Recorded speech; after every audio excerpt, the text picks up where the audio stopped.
life is this massive endurance event where if you try to be occasionally great all the time, you're going to burn out. But if you keep going consistently good and you just keep moving forward, you know there's going to be obstacles. There's going to be speed bumps. There's going to be resistance. There's going to be hills, but just keep driving through it consistently. It's not always going to be fun. It's going to suck. It's going to hurt, but that builds endurance. And when you look back over a period of time, you think, I actually made some progress through this because I was consistently good rather than trying to be or look occasionally great. Nick Bear, welcome to the show. Thank you for having me. Thank you for having me in the Bear Performance Podcast studio. Thank you for having me here. It goes both ways right now. How did you get on with your recent marathon? Oh, dude, it was great. I ran a 2:48:11, 2 hours, 48 minutes, 11 seconds. The goal was to run sub 250. That's coming off of, so to give some context, my first marathon was in 2018. This was a 3 hour, 57 minute marathon, full sufferfest.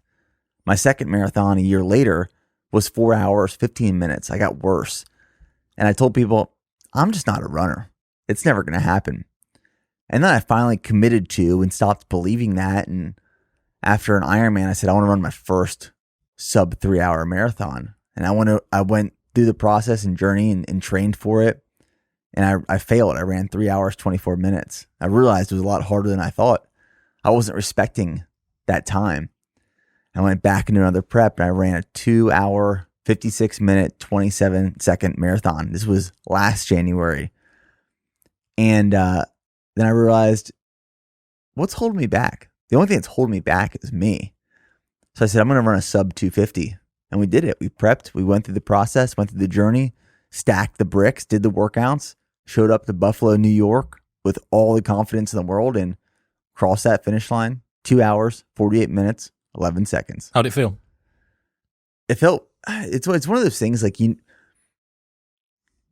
I interviewed Matthew McConaughey a few months ago and he said, nothing is unbelievable. He hates the word unbelievable. Unbelievable. It happened. It happens. It's going to happen. So whenever I cross like a finish line, this can be a finish line that's actually physically there or, a goal that I've set. When you cross it, looking back, when you set that goal or that objective and you go through the process, if you have the confidence knowing you're going to do it, you're going to do it. You just need to put in the work now. So when I crossed the finish line, I wasn't like, holy crap, sub 250. It was, I knew after mile 3, I was going to do it. Like, how you're feeling that early on in the race. So it felt really good because there was a lot of weight on the shoulders because I share my goals with the entire world or my audience for whoever's watching. I got to tell people months before it happens, this is what I'm going to do. Now I'm going to document and show you how I'm going to get there. So then when it's finally time for me to be tested, there's a lot of weight on my shoulder that I carry. But I think that pressure also provides some power in how I'm going to perform race day. It's interesting thinking about what happens when people set themselves targets and they slowly build up success over time, because you're right, saying that something's unbelievable or you can't believe that something happened when that was the outcome that you were working toward. That's actually what you meant to have happen. And it's the same thing with the podcast or with the supplement company or with whatever it is that you're doing. The growth, the increase in sales, the increase in subscribers, the impact that you have, that's the thing that you were working toward. That shouldn't be unbelievable. I think you're right, and words have power. I just think it's mindless sometimes people say that it's unbelievable. What they actually mean is it's impressive, or that's something that's a sizable accomplishment. They don't mean that it's unbelievable. Maybe unbelievable for them in their position at the moment, but yeah, I mean, it was unbelievable, or at least unlikely for you in 2018 when you ran 1 hour slower than you did only a few years later. Well, one of the things I like to say is it's around the word doubt. I think the word doubt is a very powerful word because doubt is only dangerous when you start doubting yourself. My entire life, like, people have doubted me, as they should. Like, there is nothing special about me. When I started my business in 2012, people made fun of me. they would laugh and joke about like, oh, here's Nick with his BPN supplement company. And they would laugh and joke, and they all doubted me.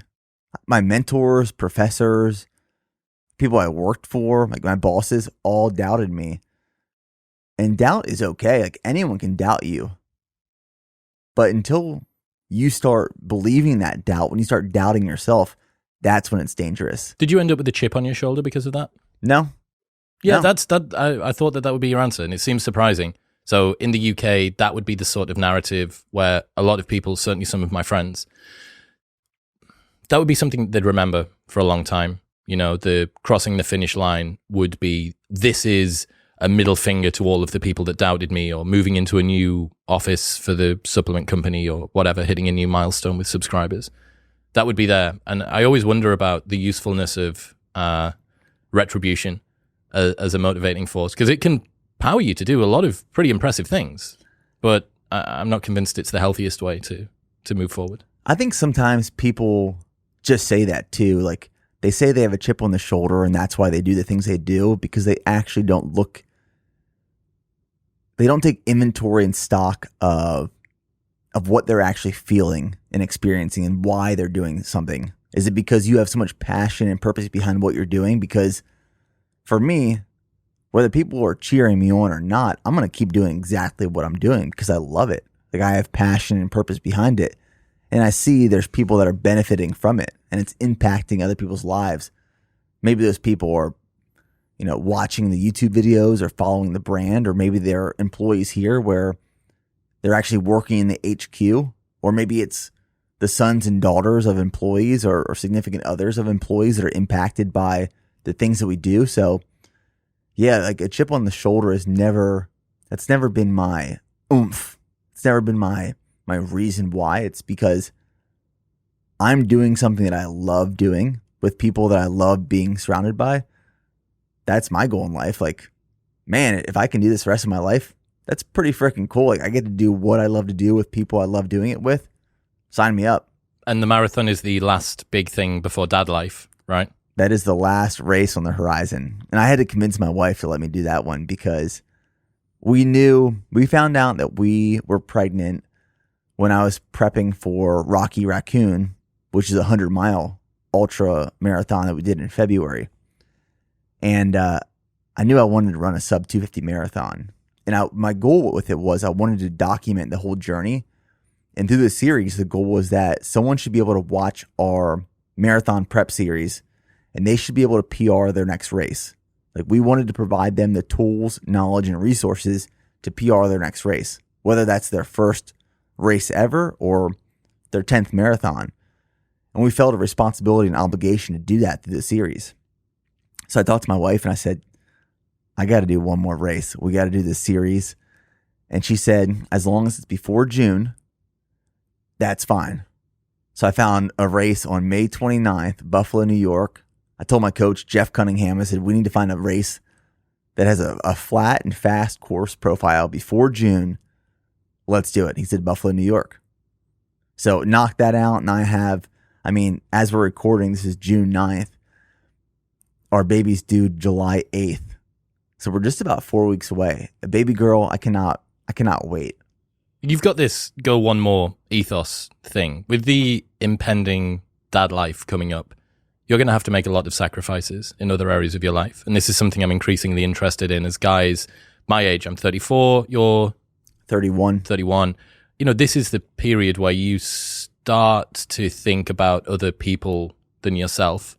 And I'm fascinated by whether you've thought about some of the discomfort that you might go through in terms of having to make sacrifices or sucking at areas of your life that previously have been real sources of meaning or accomplishment or achievement for you. Are you ready for that? You ready for the fact that you're going to have to think about something else except for whatever's in front of you? I am ready for that chapter. I will say that probably a year and a half ago, I wasn't ready for that chapter. And it's one of those things like, once it became real, once we got pregnant, once my wife, became pregnant and we knew, all right, we're about 9 months out, it wasn't like this flip switched in my mind, but the best way to describe it is I run in the morning, right? And those morning runs for me provide a lot of solitude. And it's that one time where I have an hour, hour and a half every day. It's dark out. It's quiet. I don't have my phone. There's no notifications. My mind is clear. It is some of the most powerful moments of my day. And I need that more mentally than physically. And what used to happen during those morning runs is that solitude provided me ideas for where to take the business, how to grow the team, who needs hired, who needs fired. What can we do from a customer acquisition standpoint and strategy to scale and keep growing? And I was filled, my cup was filled during those morning runs on how to grow this business. And I am forever grateful for that. But what started happening once we got pregnant was those moments of solitude in the morning started to evolve and transition. And what I started thinking of was, how do I want to raise my daughter? What values and morals do I hope she gains from me? How am I going to do this? How do I set her up for success? And like, what does success look like? Is it independence? Is it being entrepreneurial? Is it being challenged and tested? How much do I let her fail? How much do I not let her fail? It's all these things I was asking myself in my morning runs. And that's where I started realizing, okay, my priorities are now shifting. My mindset was like molding on these morning runs of, I recognize and realize that this next chapter of life is real. It's coming. But my body and mind is almost prepared. It's like it's preparing me for it. And I'm going into. I'm not nervous at all. Everyone asks, "Are you nervous? Are you scared?" No, I'm super excited. I know it's going to be super challenging. I know it's going to be hard. But selfishly, I also know I'm going to grow so much through this experience that I expect and anticipate it's going to make me a better business owner. It's going to make me a better leader. It's going to make me a better friend, better husband. Like, it should only improve all aspects of my life. Are you saying that having a child is a self-development strategy? You know what? It's hard to say right now because I still don't have a kid. I'm 4 weeks out. I'll let you know in a year. Yeah. I'll let you know. I could look back at this podcast and say, dude, I was wrong. But that's what I'm expecting. Yeah. What do you think is going to be the biggest challenge that you've got? The biggest challenge. I think it's going to be balancing right now.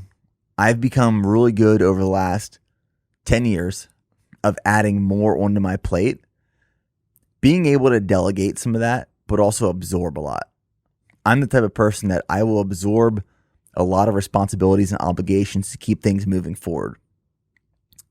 I will hire people to help me achieve some of these things, but as a business owner, as an entrepreneur, you learn how to juggle and handle a lot of things, right?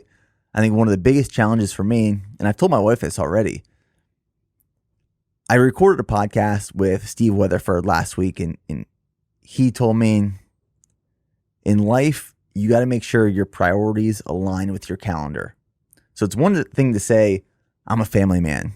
I care about my wife. I care about my daughter. I care about my business. I care about my employees. But look at your calendar. Does your calendar reflect what your priorities say? Like, are they aligned?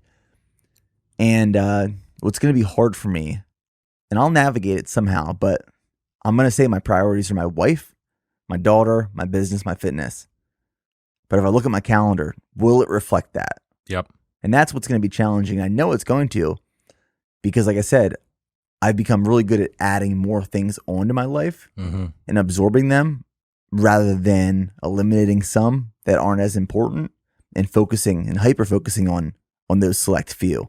There's a book called 4,000 Weeks by Oliver Burkeman, and it's about time management and productivity and stuff like that. And he's got a concept in that. You'd love the book. I think it would be a great thing for you to read as you go through this little difficult period. And he's got an idea that you need to decide in advance what you're going to suck at when you undertake a particular project. Having a baby is a 18-year project-ish. And I really like the idea of that because, especially if you're a go-getter, a lot of the time, when you start to feel things that you used to value in yourself drop away, the pain of that happening can take your focus away from the thing that you said was the priority right now. So I like the idea of deciding in advance that fitness maybe condition's going to drop a little bit. I'm probably not going to be able to run as fast. I'm not going to be as mobile or as strong or as lean or as whatever. But that's what I've decided I'm going to suck at in order to look after wife, look after baby, ensure that business and employees and everything else is sorted. And then if there's time for fitness, fitness can come in. And a lot of the time when it looks at planning forward, I think people struggle with realizing that it's just for now, it's not for forever. So, powerlifters and bodybuilders understand the concept of periodizing your training, right? I have a very specific goal that I'm trying to achieve over the next however long, and I'm going to adapt everything that I do to facilitate that one thing. But when it comes to doing our yearly plan, unless you're very, very intentional about what you've got coming up, you just think that this routine is going to be your routine forever. And looking at something like this and going, okay, I know that sleep's going to suffer, diet's going to suffer, maybe going to be some stress interpersonally between me and my friend. I'm not going to be as social at all. I'm going to have time to see friends as much, all that stuff. Those are the things that you're going to suck at. This period of, that doesn't mean that I'm not going to have friends for the rest of my life. That doesn't mean that I can never get back into fitness. But it does, the idea of choosing something that you're going to suck at means that at least for the next acute period of time, when that arises, when the inevitable discomfort of seeing condition drop off or fitness drop off, you go, well, yeah, this is a sign that I'm doing the thing that I'm supposed to be doing in a way. It's like I knew that this was the entry price that I had to pay to be able to do this. I do like that where it is now, it is not forever. Because I see this question, the response all the time in regards to this hybrid athlete training and adding in races. So like for me, when I started getting into fitness, it was putting on size and strength. And me and my brother and my dad, we put on size and strength pretty well. We're built for it. So I got strong, I got big, and then I started running and I started losing some of the size. And the responses I was getting from people were, aren't you afraid to lose size and strength? And in the beginning I was trying to avoid it. But then when you realize, well, in order for me to run this race or this marathon at a certain time or a pace or a distance, something has to give, right? Like something has to give. And it goes back to when you keep adding things onto your life, when you look at almost like this tower, and like if I keep adding things onto my life and they're not really stuck, you're just stacking them on top of each other, eventually something has to give. And when it gives, that whole tower falls. So like that's kind of how I've navigated this whole fitness space too, is, there are seasons in life where I'm putting emphasis and priority on certain things. Right now, I want to focus on this race. With that will come a decrease in size and strength. That is okay. It is this temporary feeling for now, but it is not forever. It doesn't have to be forever. So I really like that concept. And I think more people, if they got used to that and comfortable with that, they could be a much more efficient at their goals in the present. Well, remember as well that the goal is to be an effective, fit, healthy human with a good, robust social network and a job you care about in 30 years' time. Like that's the goal. What you're doing right now is supposed to facilitate that overall, and that means that you're going to go through these ebbs and flows. I mean, I'm screaming this to myself, right? This is a lesson that I very much need to learn. I think we all are. Yeah, which is why it resonated so much. Talking about the hybrid athlete, hybrid CEO, future dad thing at the moment, how do you avoid burnout? So you've spoken about the fact that you take on a lot of responsibility. You were somebody that started the company on your own, and if you needed to learn how to program because you couldn't afford a developer, you'd go and do that. And if you needed to do an all-nighter to pack supplements, you'd do that. How is it that you've transitioned from a period where you just continue to add more and more on top to one where there's more balance and where you're prepared to delegate control and to relinquish and to bring in other people and talent and stuff like that? 'Cause it's your baby, right? Yeah. It's your baby, and you're having to let that go. You're having to watch other people fuck about with your baby. I mean, it has to be very intentional. Like with BPN, I bootstrapped this thing. Do you ever take outside funding? For the first time, we wrapped up a seed round investment about 3 weeks ago. That was the first time we ever... After nearly a decade. After a decade, and up until a decade, no debt on the business. We never touched a line of credit. It was just we kept investing back into the brand. I didn't take any money out of the business for the first 5 years. Didn't put myself on payroll until 2017. Started the business 2012. That AdSense money, baby. You gotta get that AdSense money. YouTube, you got to keep me going. Hey man, that's what I did. Like from social media and making money on social media and YouTube, I took all that money and invested it back into the business to keep it afloat. Building a product-based business and managing cash flow, that is tough.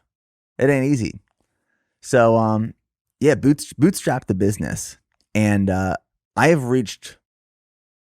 will be honest, I have reached many times throughout the last 10 years in a period of burnout.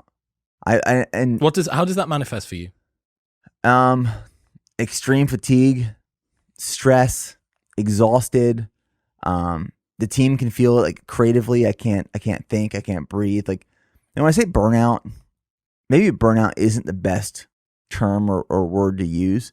I reach periods where I can feel that I've done too much. I've taken on too much, and I can pull back a little bit and kind of refine, reassess, make a better plan. But it was me, my brother.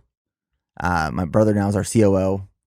Joe, who you met, our director of operations, and John Byers, who's our warehouse manager now.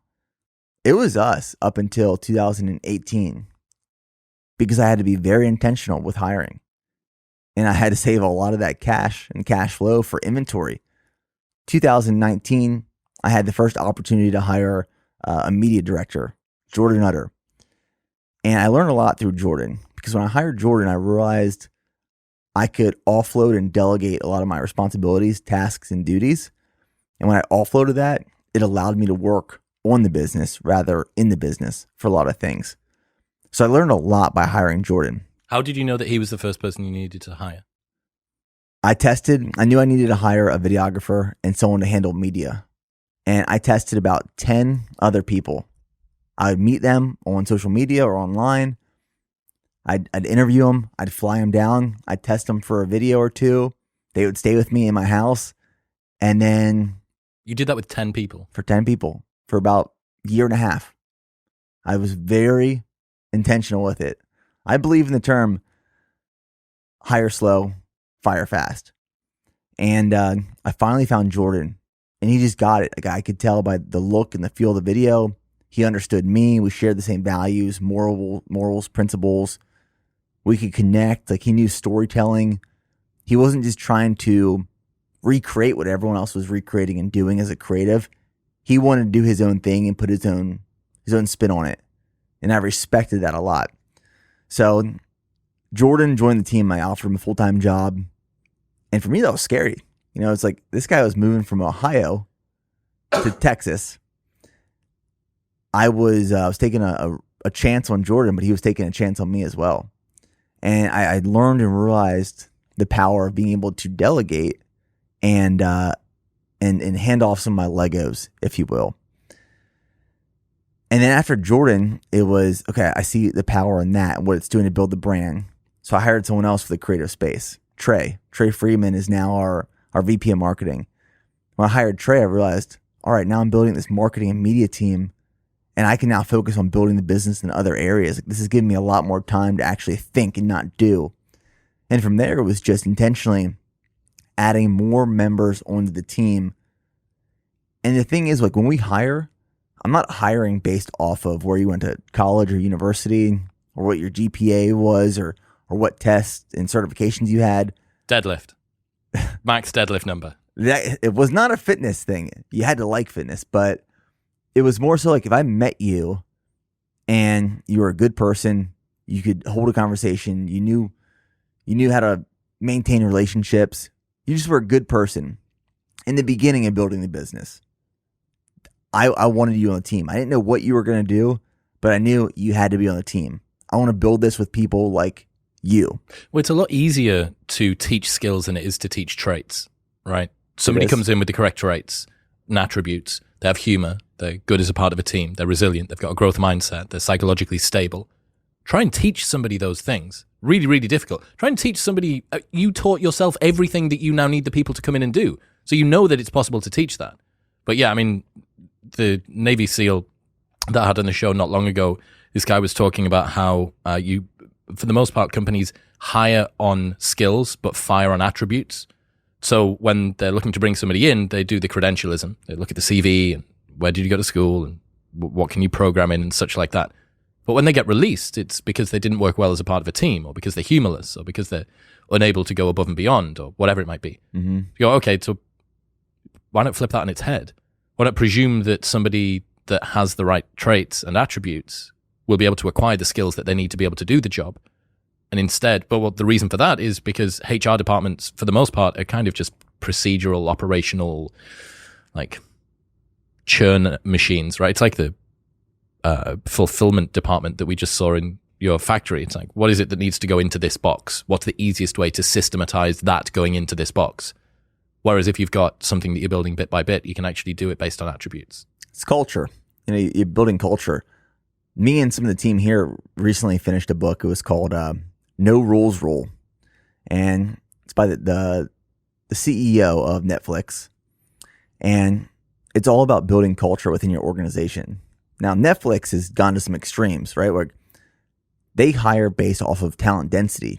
And they believe that if you hire based off of talent density, meaning you're hiring very talented people, and when you bring very talented people into an organization together, and that talent is dense, they're going to feed and grow off of each other.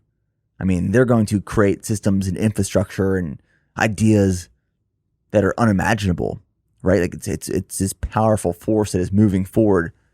And when you hire talent density and you have talent density in your organization, you can pull back on some of the controls. So like at Netflix, they didn't have a PTO policy. It was unlimited PTO, paid time off. Right. So they could take 2 months off if they wanted, or expense reporting. There was no really any expense reporting or guidelines. It was spend the company money how you would spend yours. And obviously it bit them in the ass a few times, and right, like it failed the model. But overall, when you bring in talented people with the right traits, good intentions, you don't have to control them. You don't have to micromanage them. And you have this amazing culture that builds. Well, think about how much more scalable that is, right? You know, if you want to create a, this is how to be a Netflix employee doc, and people have to read that and imbibe it, and it's sort of this very bureaucratic, top-down, dictatorial thing, as opposed to it being social, cultural enforcement that you see from the people that are around you. Well, this is just the way that things are done here. This is the way. And obviously this can happen in toxic workplaces as well on the reverse. You have somebody that comes in who's really, really growth-minded and great, and everybody else is dragging their feet. So it can work both for and against you. But if you're intentional with it, it's so much more scalable because you don't need to constantly be watching everyone over the shoulder. You don't need to have as many rules and procedures. What a procedure, and like an operational report is basically an external constraint to try and limit people that don't get it just innately. Mm-hmm. What you're doing is you're trying to create this set of guidelines and rules and restrictions so that even an idiot can do this. So me and my business partner, I run nightclubs. I have done for a long time. We would operationalize everything.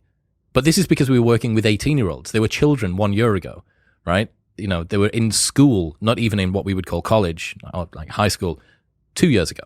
So it's the first time they've been in a business like this. They needed everything laying out for them. And over time, you'd see these, 18-year-old party boys come in and they become managers. And by the time they got to 21, 22, maybe they'd done a placement year with us, maybe we'd had them on full time. You'd just be completely hands off. You just say, look, here's a problem. Just go, you know the sort of solution that we're looking for. You understand what it is that we're trying to do. But especially when you've got a company that you're hiring individually, slowly, for a very specific intentional purpose, I think that you can afford. I found out that for the first like 200 hires at SpaceX, Elon Musk dealt with them personally. I feel like I heard he said he still hires a lot of them. That wouldn't surprise me. Interviews and hires. Tyler Cowen just wrote a book called Talent, and in that he uses this example, the fact that Elon, richest man on the planet, was involved personally in the hiring of most of the people for the first half decade or more of the business, and very much maybe still be now as well. I mean, I think it's smart. Here's a clear example of where we found some struggles in that.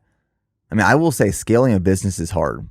And why it's so hard, it's not necessarily hard because you're trying to acquire new customers or figuring out where to spend your marketing dollars. It is hiring the right people and bringing the right people on the team. And going back to controls. So a few months ago, we're growing, we're adding people onto the team, and we have this company vehicle, this company car. It's called the BPN truck. It's wrapped in BPN logos, and it looks pretty cool. And someone on the team took this truck out for a weekend to use for an event, and they brought it back, and I went to get in it Monday, and it was a mess. They were empty cans all over the place, wrappers, camera equipment was still in there. It wasn't cleaned out. And I got pretty angry. So I created this new system and this new doc where if you wanted to use the BPN truck, you had to sign it out. You had to do this checklist of checking for all these pieces. Almost like if you go to Enterprise and you rent a vehicle, you go through the checklist. It was like that. And then it got to a point where no one wanted to even use the vehicle anymore because it was a pain in the ass. Yep. So I got rid of that. And I was like, what? Looking back, what was I thinking? I took a situation where I could have used that as a learning experience and development. And I added these constraints to micromanage people who I empower do and make big decisions in the business. You don't trust them to bring a truck back in a not shit state. It's ridiculous, right? It's like, I understand the compulsion though, it's the reason for all of this bureaucracy. It's why people in companies like to do this. On the flip side of that as well, there are certain principles, I think, especially in our personal lives, it doesn't seem very romantic or very natural to kind of implement that. But Ben Bergeron, the guy from CFNE, he's got this rule. I think it's 5 p.m. 5 p.m. he leaves his gym. It doesn't matter what's happening. Apparently, consistently, they're in a really important meeting, sometimes with people from outside of the company, and they're all sat around a table, and it's 4:58, and Ben starts packing his stuff up. And the people that work for Ben know what's going on, but everybody else sort of doesn't. And Ben's laptop's away, and he's putting it in the bag, and he's still talking, moving away. And then it's 4:59, and Ben's, right, guys, I'm off, even if it's in the middle of the most important meeting. So there's certain things, certain principles, I think, that you can implement in that way that provide very good guardrails. But I think that it's when you begin to create an entire enterprise-style check-in, check-out system that stops being a principle that is scalable and that people understand. It's like, bring the truck back in a good state, right? Make sure that there's always gas in the tank. Like, don't be an idiot with it. That's a good principle. The entire checklist that takes people 30 minutes to fill in is somehow different. I had the opportunity to sit down with Ben Francis a few weeks ago, Gymshark CEO. And he came into Austin for a weekend, and I was able to just talk to him. And I learned more from Ben spending a few hours from him than I've learned in a long time. And he said a few really good things, but one of the things he said was, there are one of three things is going to hold your business back from growing. It might be one thing, it might be two, it might be all three. If it's all three, you're shit out of luck. It's product, brand, and people. If you have a crap product, you're only going to sell so much of it. You're never going to sell enough to be an impactful company. Brand. If your brand just isn't there, if you don't have a mission, a story, if there's no depth to that brand, it is shallow, it will die off, it'll fizzle out. But what holds most businesses and brands and companies back is the people. Because as you grow and evolve, you're always hiring, right? And if you don't develop those people, I mean, that is a responsibility of the business owner, entrepreneur, managers, and leaders. You have to be developing your team constantly. Because as soon as you stop developing them and helping them grow in their role and onto the next role, they're stagnant, they die. And what happens when they're stagnant and they die? The business is stagnant and it dies. So there's those three things to always be assessing a business by if you want to keep pushing forward and growing. If you want to be an industry leader, you got to be good at all three of those. Going back to how you're operating personally, one of your coaches says it's better to be consistently good than occasionally great. And it seems like consistency is one of the things that you probably excel at. What are the frameworks or supporting structures that you have that help you to maintain consistency? Yeah, I never really realized that consistency was a quality trait of mine up until maybe a year and a half ago. And it was Jordan Utter, our media director, that said to me, Nick, you are one of the most consistent people I've ever met. It made me think, yeah, I guess I am like pretty consistent. That is my competitive advantage. That is what I excel in. If I look back, I'll take you back to high school and then going into college. I was never this stud athlete. I was never this stud student. I was very average, very average. You know, when I was playing sports in middle school and high school, I was never starting. I didn't make varsity in multiple of those sports. I wanted to play collegiate baseball. I wanted to go to the pros. That just wasn't in my deck of cards. My brother, who's 3 years younger than me, he was a stud. But I always showed up. I always showed up, put in the work, did what I had to do. And for me, I just couldn't get good enough in those 2 years that I needed to excel to go to that next level. And then when I got to college, I joined the Army ROTC program. I knew I was going to go into the Army. My plan after the Army was actually to be a chicken farmer in central Pennsylvania. That's where I thought I would be at 31 years old. Didn't think I'd be here. And joined the Army, started my business. And when I started the business in 2012, it was never, I need to make this much money. I need to get the business to this level by this time. It was just this very patient approach of, I'm just going to do this until it turns into something. I'm just going to show up every single day, day after day, brick by brick. And I really didn't see much traction. I mean, I saw these small wins, but when I got to South Korea with the Army on a 9-month rotation, what happened was I told myself, I want to make $10,000 a month in revenue by the time I leave South Korea. I'm going to give myself 9 months to do this. When I got there, we were doing $2,000 a month in revenue. So we were doing about between $20,000 and $25,000 a year in revenue with BPN. This was 2016. And my approach was, I'm going to try to learn at least one new thing every single day. If I learn at least one new thing every single day, by the time I leave South Korea and come back to the States, I'm going to have this toolbox of new things that I learned. So that's what I did. I didn't watch any TV, didn't watch any movies, didn't do any socializing. The military was my priority job.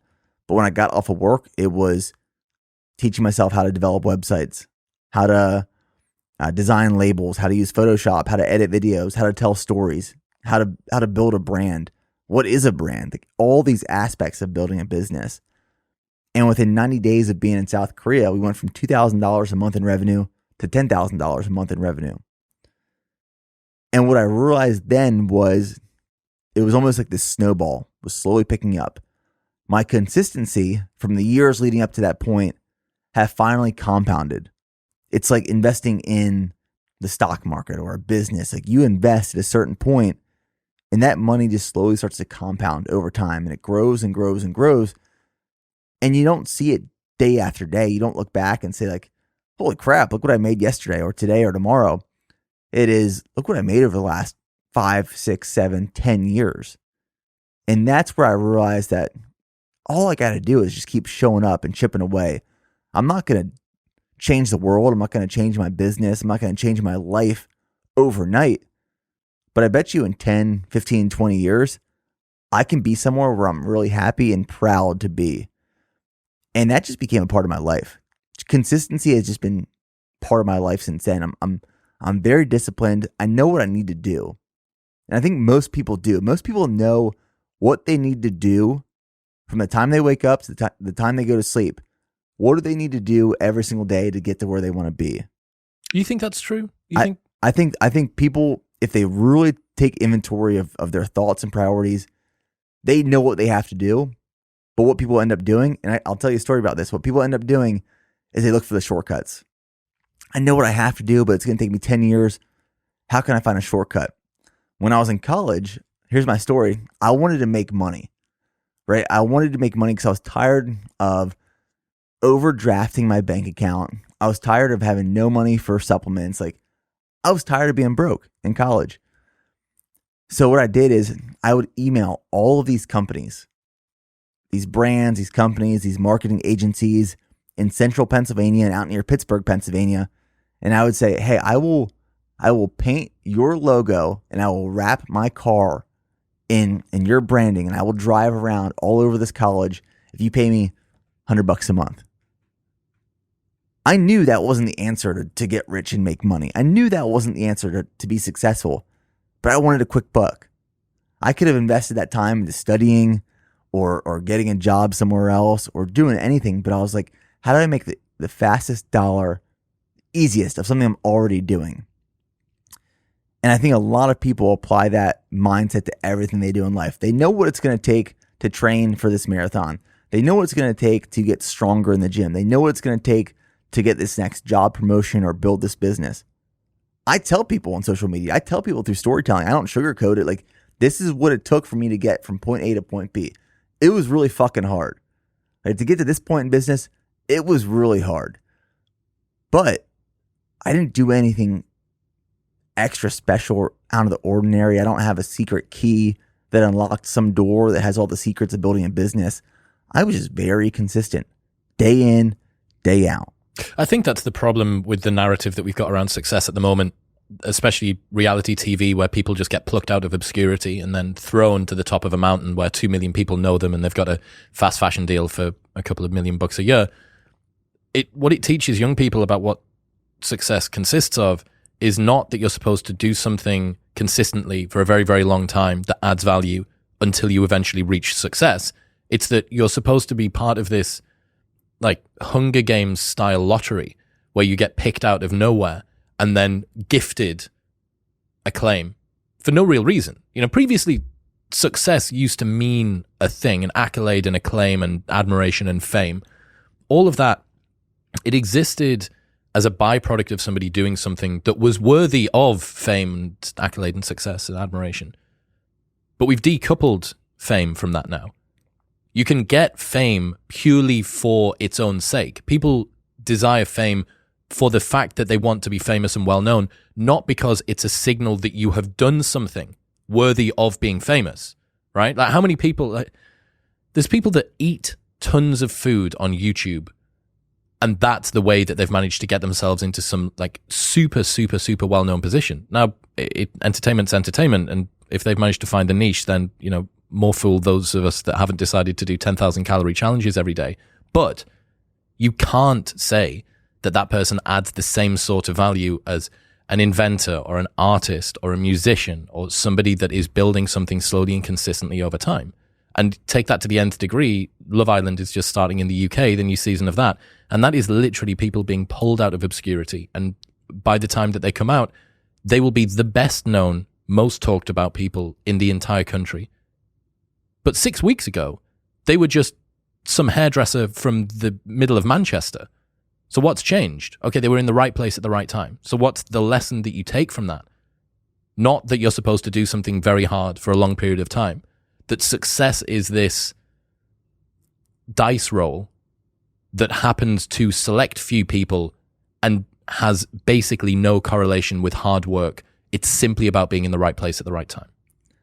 I also think it comes down to, to each their own, but it's like, how do you define success?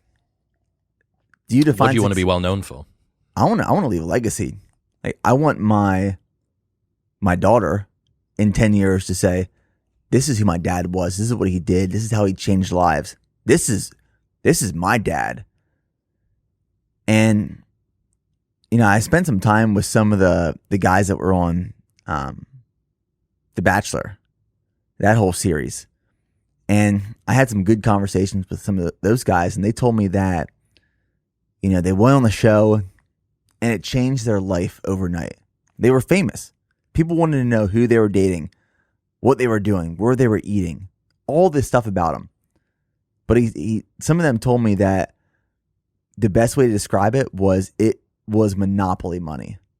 Yep. They had built this following overnight. They had this exposure. They had this fame, but they couldn't monetize it. It wasn't success. It was fame. Again, everyone defines success differently. But like for me, it's legacy. It's very fragile, that sort of fame. So I was the first person through the door of season 1 of Love Island in the UK. So I know the process from that. And you come off and people are interested in surface level stuff. But the difference between, and the show is significantly bigger now. There is a caveat that, now it really does propel you to sort of superstardom. But the difference between the sort of following and interest that I had coming off the back of that reality TV show and being on TV an hour a night for a month, and where I've got to now with the show, which has been nearly 500 episodes over 4 years, is night and day. And even if you were to say, well, you could go on Love Island now, give up the show, go on Love Island now, win it, get all of the accolade, it's still more fragile. That person is still in a worse place than somebody that has built something. And the other thing as well is, it's strange about consistency. Far more people are talented or enthusiastic about something than they are consistent. Like I see people that take up a new pursuit or sport and they find, I'm pretty adept at this in the early stages. Or that they've got tons and tons of motivation because it's new and there's novelty. But what about 18 months from now when you've done this a million times and your talent's being competed away by all of the other people who are just as talented as you and are now 18 months deep? Well, that's where consistency comes in. And the weird thing is that if you see the world as lacking consistency, that has to be the thing, that has to be the point of highest leverage, because that's the weakness that most people don't have. It's like, look, you can separate yourself from the pack so much more easily by being consistent than by being talented or enthusiastic. There's this stat that I love about podcasts. 90% of podcasts don't make it past episode 3. And of the 90% that do, 90% don't make it past episode 20. So by making 21 podcast episodes, you're in the top percent of all podcasters ever in history. Consistency beats talent and enthusiasm. I like tying the word endurance with consistency. You can apply this to anything. This is not just endurance through training in sports, but if you look at it, like how did I get to a 2:48 marathon? I ran a lot of slow miles. In order to run faster, you have to run slower. You have to build your aerobic base and foundation that is running below your max aerobic heart rate. These runs are pretty boring, right? Like you're putting out this low effort because you're trying to train aerobically so your body can utilize oxygen efficiently. And you have to run a lot of miles below your max aerobic heart rate. Be very consistent and disciplined in this space, and it builds endurance over time. It allows you to run faster and run longer. There's no shortcut to it. You have to log the miles. It might take months. In my case, it took years. Years of running slow miles consistently day in, day out in order to build endurance. Endurance is also applied to life, right? Like as you're going through life, what is going to happen? You're going to have obstacles. You're going to have speed bumps. There's going to be resistance. I look at it almost in terms of going up hills. Like when I'm riding a bike or I'm running, it always feels like I'm either going up a hill or I'm running or riding into a headwind. There are headwinds and hills everywhere. That's good. That's a resistance. It's pushing back on you. It's telling you you're alive. Keep pushing through. Those obstacles should be there. Life is this massive endurance event where as you start going, this goes back to consistently good rather than occasionally great. If you try to be occasionally great all the time, you're gonna burn out. You're gonna bonk. You're just gonna stop. You're gonna have to sit there for 10 minutes, get your shit back together, and then pick up and keep going. But if you keep going consistently good, and you just keep trucking along, keep moving forward, and there's going to be obstacles. There's going to be speed bumps. There's going to be resistance. There's going to be hills. And there's going to be headwinds all the time. But just keep driving through it consistently. It's not always going to be fun. It's going to suck. You're going to fail. It's going to hurt. It's probably pretty uncomfortable majority of the time. You're probably going to get some chafage between your legs. That's just going to happen. But that builds endurance. And when you look back over a period of time, you think, I actually made some progress through this because I was consistently good rather than trying to be or look occasionally great. How do you deal with when the suck comes then? Not in physical training. I'm talking about in life with consistency. You get up at 5 a.m. pretty much every single day. When you've got business stress, YouTube stress, family stress, new baby on the way, competing for this time, the internet's watching you and every runner on the planet hates you. Why is it, or what is it that you do where do you go to on the days when you wake up and it really, really is difficult when the suck comes? I'm gonna ask the question: if not me, then who? Like I am in complete control of where my life is going and ends up. We all are. And as soon as you accept that no one else cares as much about your goals than you do.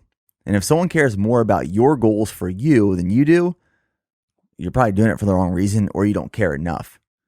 So from the time I wake up to the time I go to sleep, I think no one wants what I want as much as I do, and no one ever will. And that's how it should be. And I am directly responsible for what I accomplish and don't accomplish. If I don't accomplish it, I have to take responsibility. I'm accountable. And that means I failed my employees. It means I failed my wife, my family. I failed. And that comes down to me. So it's constantly realizing that I'm responsible, taking that responsibility, owning that responsibility. I don't think enough people do. That can add a lot of pressure on, though. You know, that can feel overwhelming. This is on my shoulders. The successes are mine to bear. The failures are mine to bear. Does that not sometimes make you feel overwhelmed? All the time. Okay, so how do you deal with the overwhelm?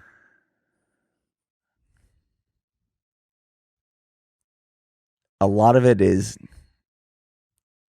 to be honest, just it's talking it out loud, sitting down with my wife and like explaining. And it's not venting. Venting and complaining is a lot different from just communicating. Sometimes like it typically happens at dinner or after dinner. I let my wife know like what I'm experiencing, what I'm going through, like how can we find solutions for this? And I honestly have a really solid team here at BPN. And sometimes I'll sit down with my VP of marketing, media director, Kat, my brother, like anyone here in the business. And I just kind of say, this is what's happening right now. I need some help. And they are always very quick to jump in and offer solutions and help. I realize that I have a very amazing opportunity with amazing people surrounding me. And a few months ago, we recorded this documentary called More Than the Miles. Our team went out to Leadville, Colorado. We did Leadville 100. It was a 100-mile ultramarathon, and we completed it as a team. And the one thing we kept saying out there was, you can go really fast alone, but you can go so much further together. So even though I feel that responsibility, I'm overwhelmed, I'm stressed for what I feel like is on my shoulders, and I want to make this very evident. The reality is it's not all on my shoulders, because my team, my family, my wife, they are bought in as much as I'm bought in. They weigh that burden of responsibility almost as much as I do. And I don't ask them to. I never do.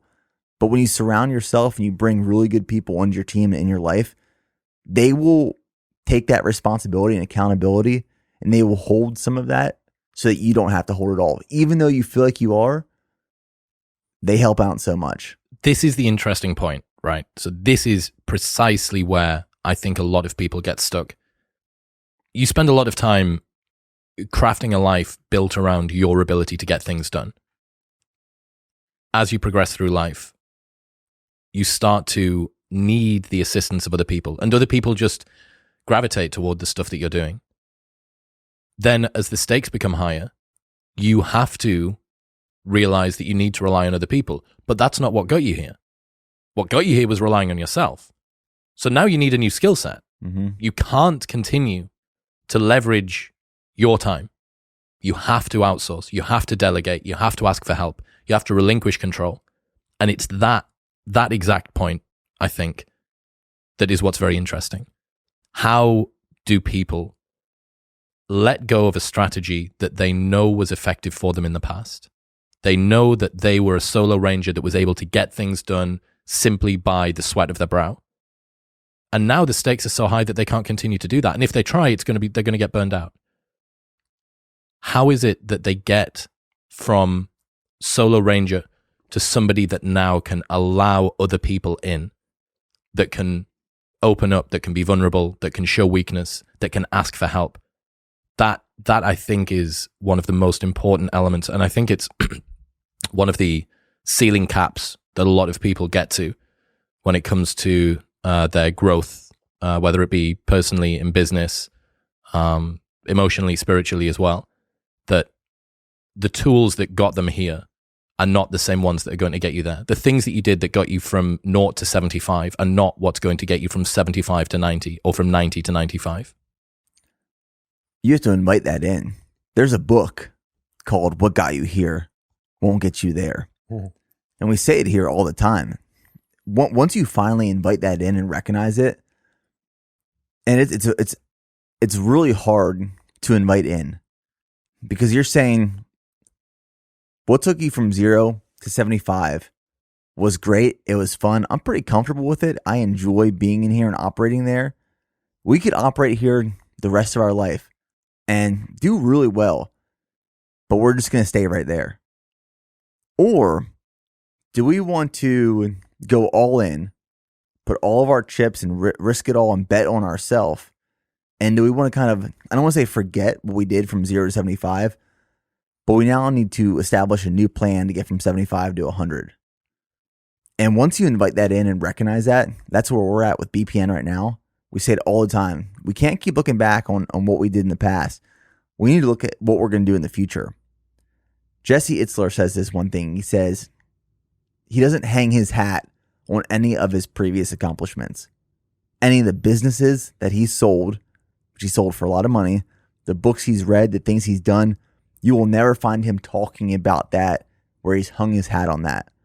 Well, back in the day, I sold this business for this much money and that's who I am. No, he's talking about what he's doing this year and what he's doing in the future. Because what got him to this point was great, but what gets him to phase 2 won't work the same way. In business or in life, we all have an edge. That edge is what makes us us. Like BPN has an edge. I have an edge. You got to know your edge. And that edge will be with you from the time you are born to the time you die.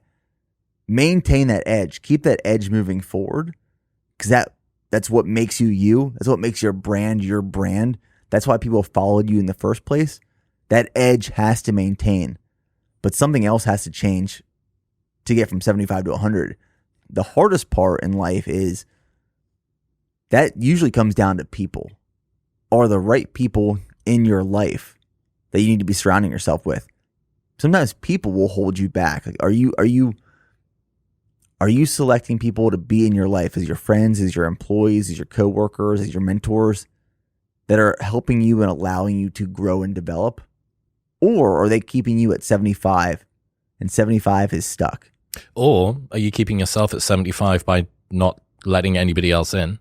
I think that I see this a lot on the internet, especially with guys, right? You know, we've got a very individualistic, atomized meritocracy as a society at the moment, you know, and there is a little bit of romanticism around the monk mode solo ranger going and getting after it himself or herself. But I do think that there are far more people than admit it to themselves that are scared. They're scared of the fact that if they open this up, this is uncharted territory for them, that they need to have faith in other people, and that there is something safe, familiar, reassuring about just doing it yourself, and about not relying too much on other people. You spoke there about, you know, betting on yourself and trusting your gut, which I think is the intuition thing is a big part of how you make decisions. Where's that bravery come from? Is that just something that's innate in you? Do you ever have self-doubt? Because a lot of people, smart people that like to read and are sort of cerebral and cognitively minded, they can talk themselves out of something that every fiber of their being is screaming at them to do.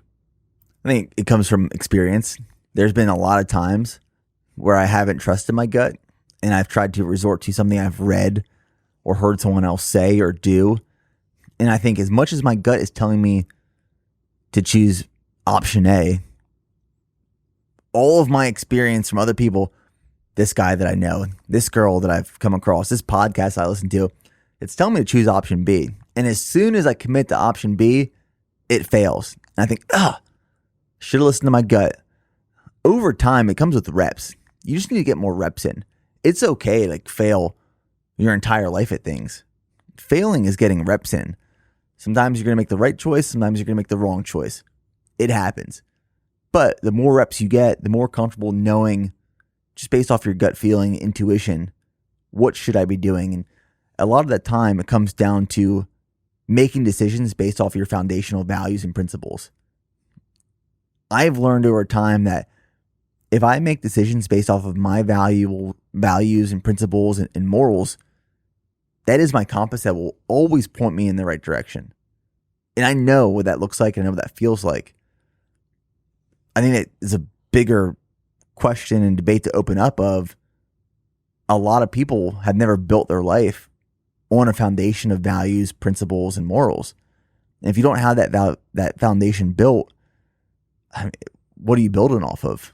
You got to build off of something that is solid. And if it's not solid, it's just going to crumble. What are the values and principles that you rely on? Integrity, transparency with my team, having strong faith, being dependable, selfless service. Some of those are just some of the values. Some of those I learned in the military. A lot of those I learned from family growing up, my mom.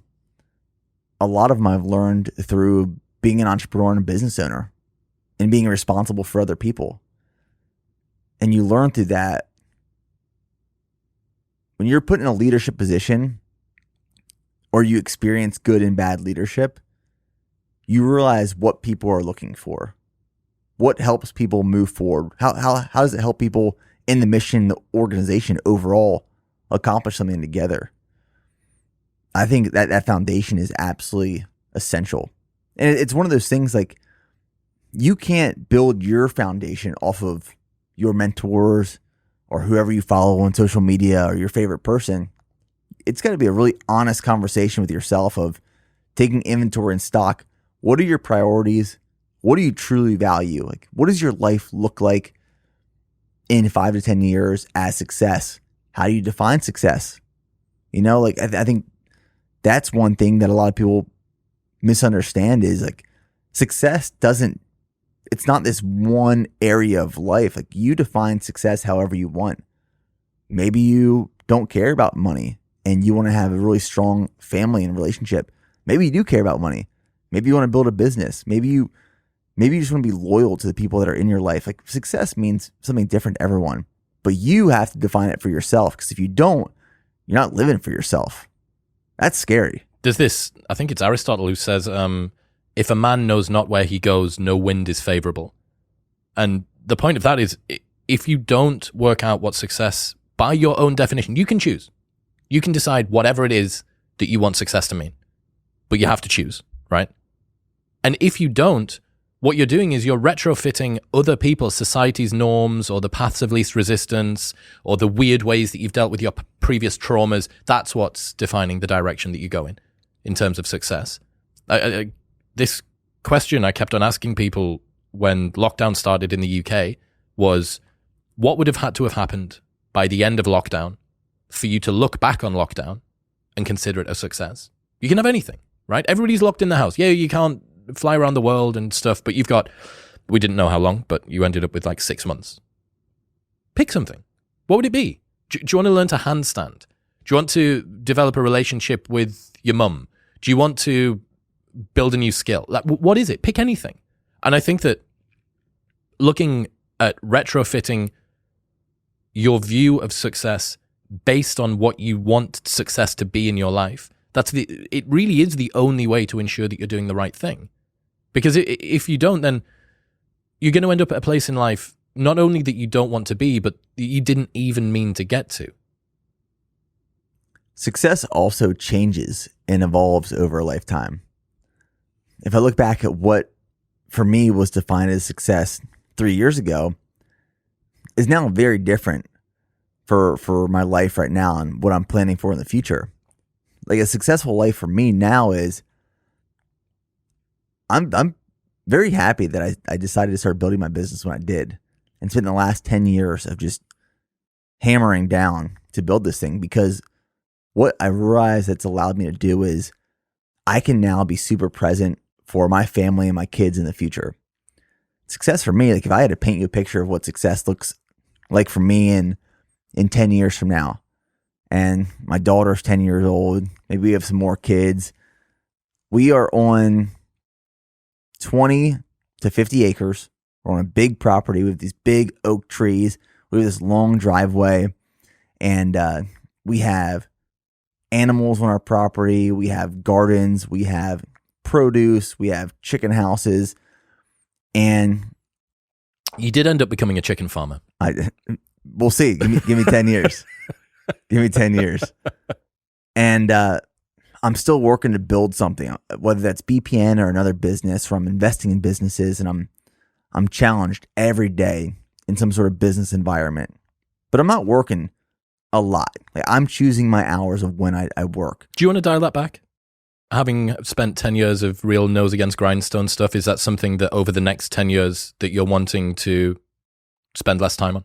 Absolutely. Because with my kids and my family being built out, for success for me, I want to be a very present father. I want to be actively involved. I don't want to be a helicopter parent, but I want to be facilitating challenges and growth and opportunities for my kids. And, I had someone on the podcast last week, Matt Bordeaux, and he's the founder of Acton Academy Placer Schools. And he comes in and helps people build out these private schools that are very unconventional. They're very entrepreneurial, growth driven. The curriculum is kind of guided by asking questions. This is some Tim Kennedy shit, isn't it? So Matt worked with Tim to open the school here in Cedar Park. Of course he did. Matt and Tim are really good friends. You're going to send your kids to Tim's school, come back, and they're going to be putting you in rear naked chokes and stuff at 6 years old? I want to open my own school. Nice. I want to open one of the Acton schools because I see that's where I can give back. That's where I can impact. All that being said, that's where success for me is I'm helping people grow and develop in their life, and they're building the life they want. And that's from time kids are going to school, maybe they're older, but just getting really involved in the community that I'm surrounded by and always being present there for my kids. And what makes me say that is there's a few months ago, it might have been a year ago, I was listening to this podcast, and there's this guy telling the story, and he spent 25 years building this business. And finally, he sold that business. He sold that business for hundreds of millions of dollars. And I think he was like 55 years old, something like that. And when he sold the business, he went to his family. He said, all right, guys, I'm done working. We made it. We're going to travel the world. And all of his kids looked at him and said, we don't want to travel with you. We don't even know you. You've been gone for the last 25 years of our life. The last thing we want to do is spend time with you. That for me is failure. That's what the opposite of success looks like. That is ultimate failure. How brilliant is it that this period that we're in now, I'm not a dad yet, not as far as I'm aware, but I can't wait to be one. I really, really can't wait to be a dad. And when I look back at, my dad and how hard he had to work to support me and my mum as we were growing up, it was so restrictive compared with the options that we have now. And that's not to say, two-parent incomes and real living wages and stuff, they are difficult. But every time that I speak to another guy who's about my age, who is family-oriented, all of us are thinking the same thing. It's like, I can't wait to be there for my kids. I want to use all of the very nerdy hours that I've spent on my own stretching and listening to podcasts or going on walks and hearing audiobooks or reading or doing whatever. And I want to synthesize all of this, especially if you're a creator, right? Thousands of hours that you've spent planning, scripting, recording, editing, uploading, promoting videos. And that's been for people that you care about, right? But they're not your genetic lineage. Right. They're not that sense of you. They're not pure legacy. And now we have this, everybody that I speak to about this has the same approach. Everyone. David Perel, one of my buddies who's in Austin, he said the other day, as he imagines more and more about becoming a father, which he isn't yet, but can't wait to be, as he imagines more and more about it, he realizes that a lot of what he did in his 20s and his early 30s was building a life that allowed him to become the father that he wants to be, even though that wasn't the goal, right? But by working hard, by giving himself freedom, by making smart choices, he's positioned himself in the place to become the sort of father that he wants to be. And it seems like a much more intentional and deliberate form of parenting than pretty much anything that I've heard before. Certainly, if I was to ask my dad about the way that he planned his life, it was very much just do what you can, right, to provide for the family. It didn't have this same degree of intentionality to it, because I don't think that maybe the information was there quite so much. I also think that parents having kids earlier doesn't allow them to perhaps build, parents are having kids when they not long ago were still kids. If you're a 20-year-old parent, well, think about all of the stuff that you've learned. Almost everything that you value in yourself in terms of the insights you're going to pass on to your children has been developed over the last 11 years. So I just think it's really cool. It's a really, really awesome time to think about families moving forward and what it's going to facilitate in kids and what it means for parenting. Yeah, because I look back at, when I was little, my mom was a school teacher.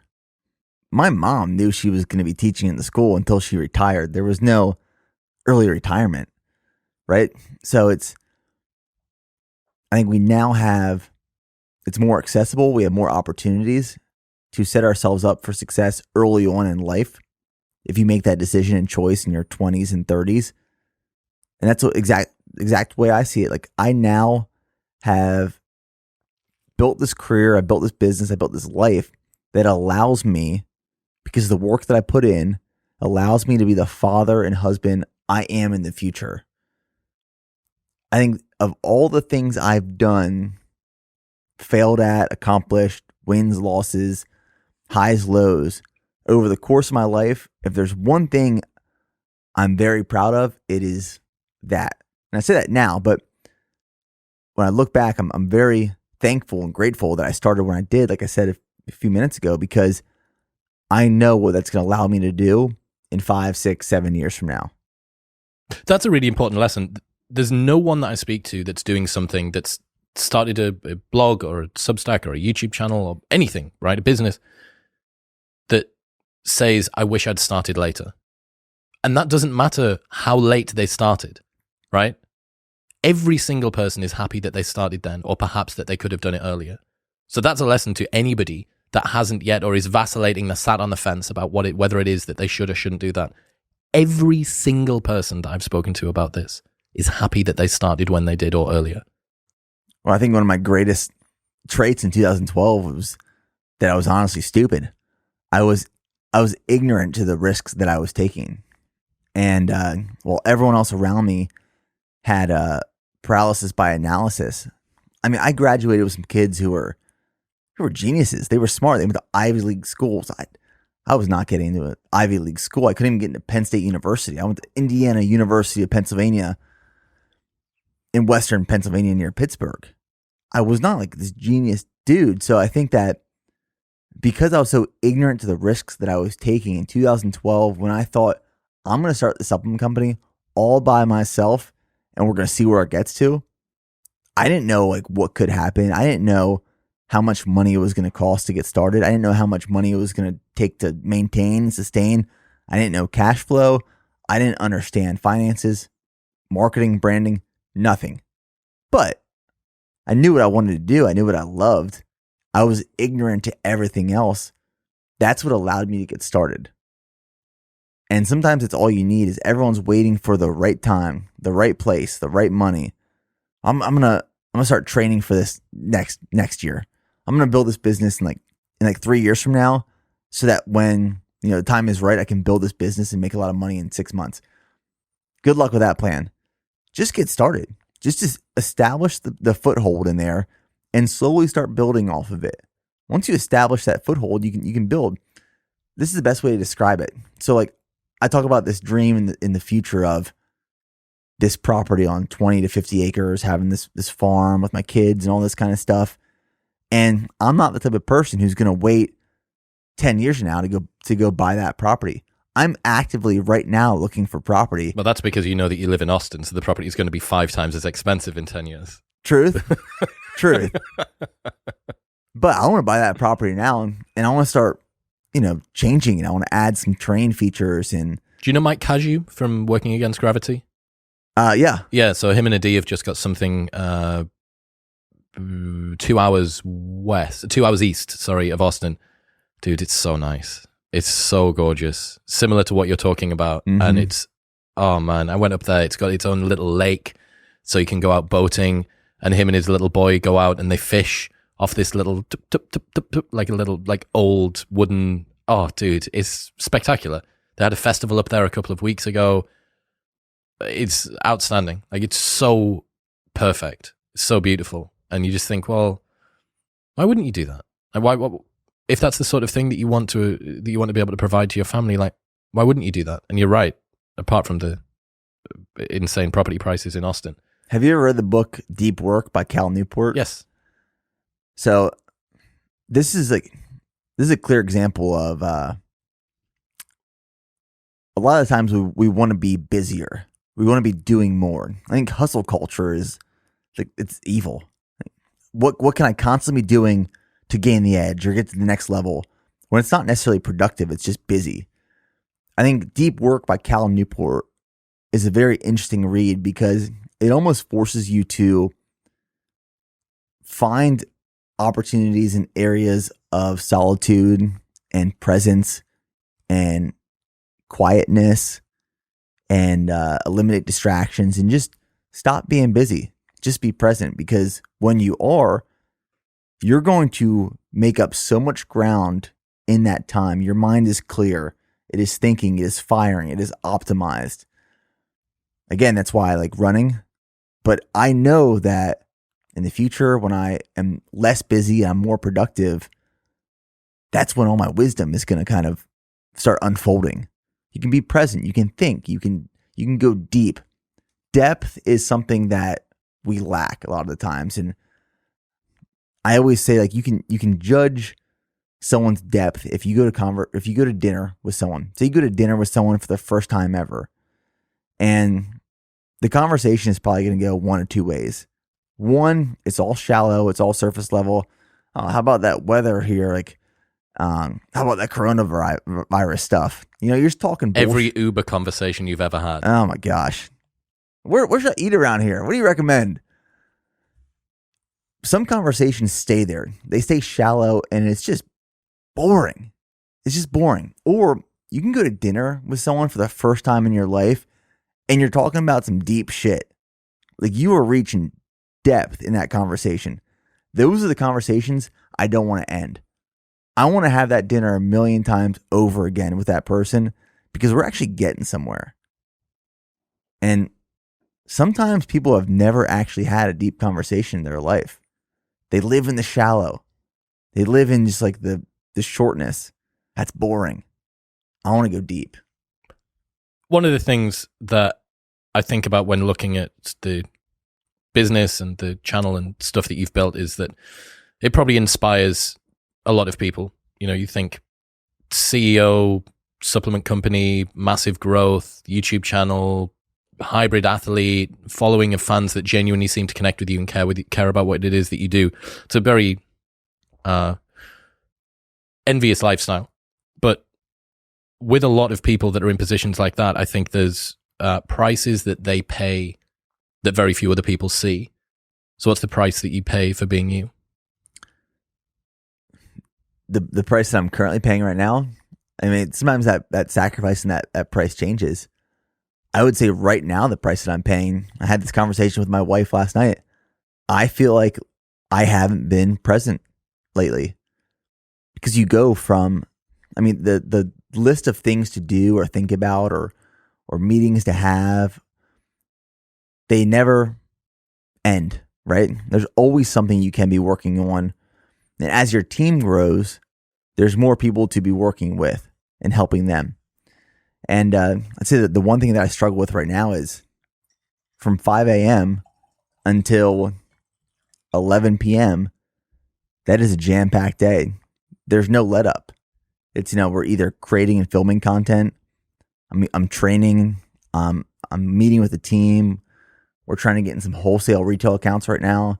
We just wrapped up this seed round investment a few weeks ago. I think a lot of people think that my full-time job is to train, but I train like everyone else. I train at 6 a.m. before going into work and get in the office at 8 a.m., or I train after work at 5, 6 p.m. That's when I train. When I'm at work, I'm working. The one thing that I can confidently say right now is I struggle with being present. It's something that I'm working to solve and fix and building out systems and plans to alleviate that, hopefully before the baby gets here. But I also believe that sometimes in life there are necessary sprints. Sometimes you have to sprint through periods of time to get a lot of stuff done. As long as that sprint has, time that where it opens up and you can kind of decompress and, all right, that was a tough sprint.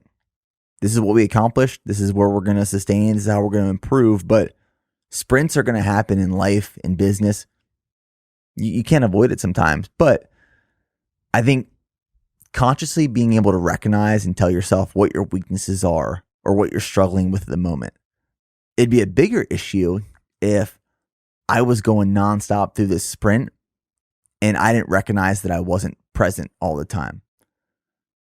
But when my wife can either call me out on it or I can tell my wife, like, I know I'm not present right now and I don't really like that. I'm not really proud of that right now. But I got to get through this moment. I think it's very strange when you've got the outcomes that occur due to you being the hustle and grind, getting work done person, right? From the outside, that's fantastic.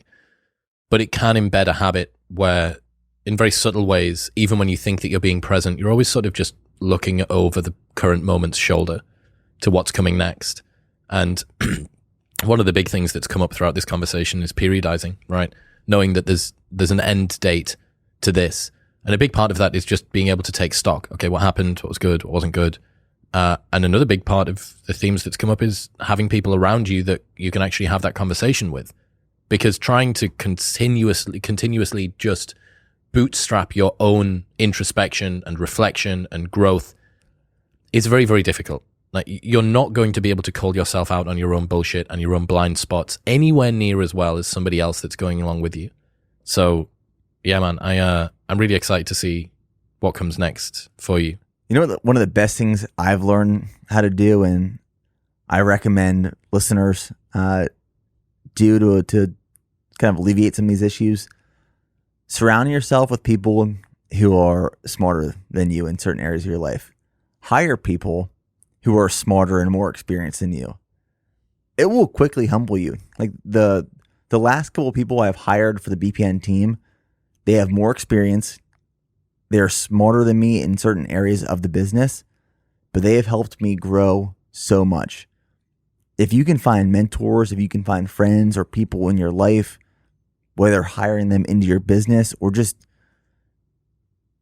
running with them on a weekend, surrounding yourself with people who have been there and done it, who might be able to provide you some valuable information and mentor you, that helps you grow so much. And that has been super beneficial in terms of building a business, building a team in the hiring process. Nick Bear, ladies and gentlemen, if people want to keep up to date with what it is that you're doing, where should they go? Instagram is Nick Bear Fitness. YouTube, just type in Nick Bear. I have almost 800 videos on there, most of them with my shirt off. You're bound to see me. And then the podcast is the Bear Performance Podcast. I appreciate you. Thanks, man. Thank you. What's happening, people? Thank you very much for tuning in. If you enjoyed that episode, then press here for a selection of the best clips from the podcast over the last few weeks. And don't forget to subscribe. Peace.